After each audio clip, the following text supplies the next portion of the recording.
Operator साहब, बुढ़ा है, इसमें कुव्वत परवाज नहीं है। बुढ़ा है, इसमें कुव्वत परवाज नहीं है। माइक तो बहुत खूब है पर आवाज नहीं। बिल्कुल कृपया इसको फ्री कर दें तो बोलने में आसानी होगी और सुनने में भी। तोड़कर अजीजों का हर भरम चले आए। वाह वाह। तोड़कर अजीजों का हर भरम चले आए, आपने बुलाया था और हम चले आए। बिल्कुल सही। वाह वाह माशाअल्लाह। दोस्तों, बुजुर्गों, साथियों, आज का जश्न पूरे हिंदुस्तान में मनाया जा रहा है। हम इस देश के वासी हैं जिस देश में रोज तिरंगा रहता है। हम इस देश के वासी हैं जिस देश में रोज तिरंगा रहता है, जहां रोज रोज अखबारों में स्कीमों का पंगा रहता है। वाह वाह वाह वाह। जहां आधी रात को सड़कों पे आधा सा नंगा रहता है, इस हाल में भी, इस दौर में भी हर दिल में तिरंगा रहता है। वाह वाह वाह वाह। दोस्तों, बुजुर्गों, साथियों, आप तमाम हजरात को मैं ये बताता चलूं कि आज का जश्न जो 26 जनवरी का जश्न हम मना रहे हैं, इसके पीछे का कहानी क्या है, इसकी तारीख क्या है, आखिर हम इसे क्यों मनाते हैं। दुनिया के अंदर बहुत सारी महफिलें लगाई जाती हैं। कुछ नाटक ड्रामों के लिए महफिलें होती हैं, कुछ मजहबी महफिल हुआ करती है, लेकिन साल में तो खुशी के ऐसे मौके फराहम किया हिंदुस्तान ने जो धर्म और मजहब और जात से ऊपर उठकर सब मिलकर बिना तफरीक मजहब और मिल्लत इस जश्न को मनाते हैं। बिल्कुल सही। दोस्तों, बुजुर्गों, आज का जो 26 जनवरी है, इस 26 जनवरी को ही हिंदुस्तान के अंदर कानून नाफिज किया गया था। जो कानून हमें बोलने की आजादी देता है, जो कानून आपस में भेदभाव को खत्म करता है, जो संविधान छोटे बड़ों की तफरीक को खत्म करता है, जो संविधान जाति और मजहब को खत्म कर एक प्लेटफॉर्म पर खड़ा करता है और सिर्फ देश के लिए हमें एक प्लेटफॉर्म बनाता है, यही हमारा संविधान है। दोस्तों, बुजुर्गों, हिंदुस्तान के अंदर जब संविधान की बात आई, आपको मालूम होगा कि संविधान 1950 ईस्वी के अंदर नाफिज हुआ, लेकिन हमारा जो देश है हिंदुस्तान, वो 1947 में ही आजाद हो गया था। दोस्तों, बुजुर्गों, हमारा मुल्क आजाद हुआ, लेकिन बदकिस्मती से मुल्क तकसीम भी हो गया। बहुत कम लोग ये जानते हैं कि असल में जो जिहाद आजादी है वो कब से शुरू हुआ था।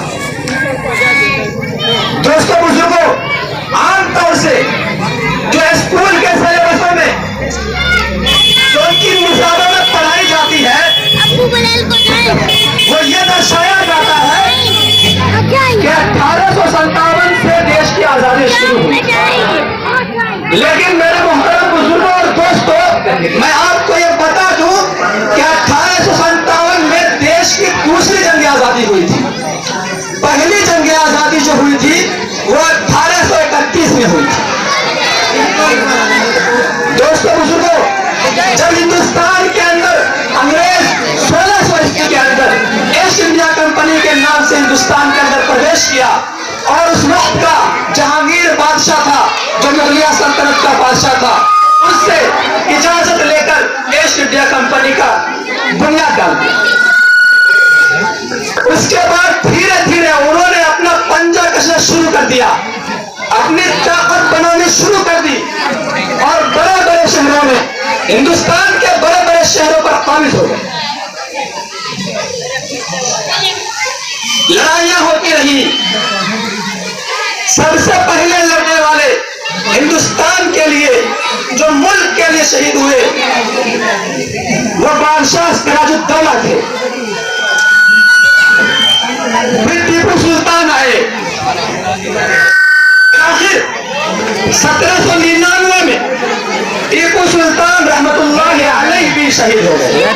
दोस्तों बुजुर्गों, आज के इतिहास में, आज की किताबों में जो टीपू सुल्तान रहमतुल्लाहि अलैह का जो शक्ल सूरत बनाई गई है, जो चेहरा दिखाया गया है, वो गलत है। दोस्तों बुजुर्गों, सुल्तान टीपू रहमतुल्लाहि अलैह ने अपनी बादशाहत में जब मस्जिद बनवाई थी, उसने ये ऐलान किया था, असर के बाद मस्जिद तैयार हो चुकी थी और असर की सबसे पहली नमाज होने वाली थी। उन्होंने ये ऐलान किया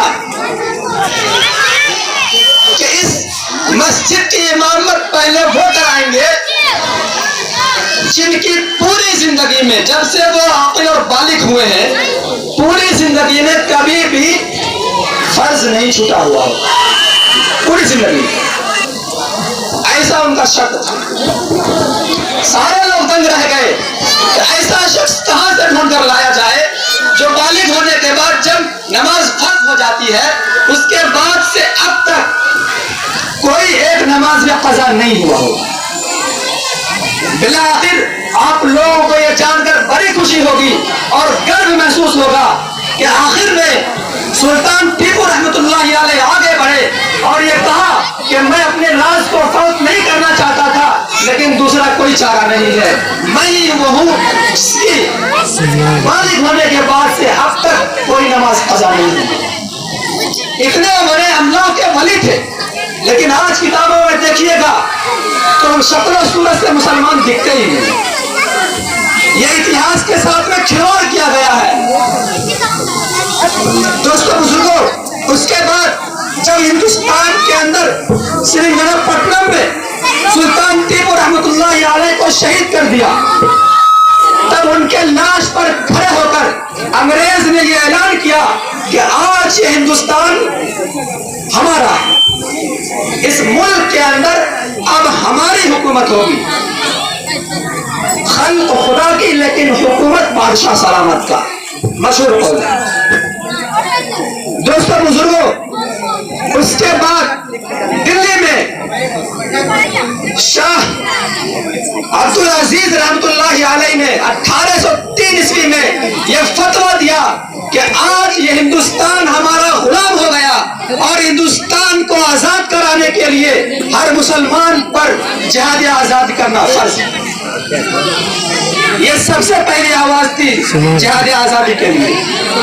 उस वक्त में किसी की जुर्रत नहीं थी कि बरतानिया हुकूमत के खिलाफ कोई लफगुशाई कर सके, लेकिन ऐसे हौलनाक मंजर में हमारे और आपके अजदाद, हमारे और आपके अकाबिर, हमारे और आपके बुजुर्ग शाह इस्माइल शहीद रहमतुल्लाहि अलैह और शाह अब्दुल अजीज मुहद्दिस देलवी रहमतुल्लाहि अलैह, ये शाह वलीउल्लाह मुहद्दिस देलवी रहमतुल्लाहि अलैह के बड़े बेटे थे, जिन्होंने ये फतवा दिया था कि आज ये हिंदुस्तान हमारा गुलाम हो गया, आज हिंदुस्तान को आजाद कराने के लिए हर शख्स पर जिहाद करना फर्ज। उसके बाद क्या हुआ? उसके बाद अंग्रेज हुकूमत ने उनके तमाम जायदाद को कुर्क कर लिया, अपने कब्जे में ले लिया, उनको जहर दे दिया, हत्ता कि 1824 में वो भी इंतकाल कर गए, वो भी देश के लिए शहीद हो गए। लेकिन वो अपनी जिंदगी में ऐसे ऐसे मुजाहिदीन को पैदा कर रहे थे जो देश की आजादी में वो शहीद। और आज हम गर्व से उनका नाम लेते हैं, शाह इस्माइल शहीद रहमतुल्लाहि अलैह, मौलाना अबुल कासिम रहमतुल्लाहि अलैह। हजारों नाम है। 1833 के अंदर मुरादाबाद के अंदर जंग हुआ। दिल्ली के चांदनी चौक से लेकर पाकिस्तान की खैबर तक कोई ऐसी दरख्त नहीं थी जिसने उलमाओं का गर्दन नहीं रखा हुआ है। 1833 में जो लड़ाई हुई थी वो तना सिर्फ मुसलमान लड़े थे।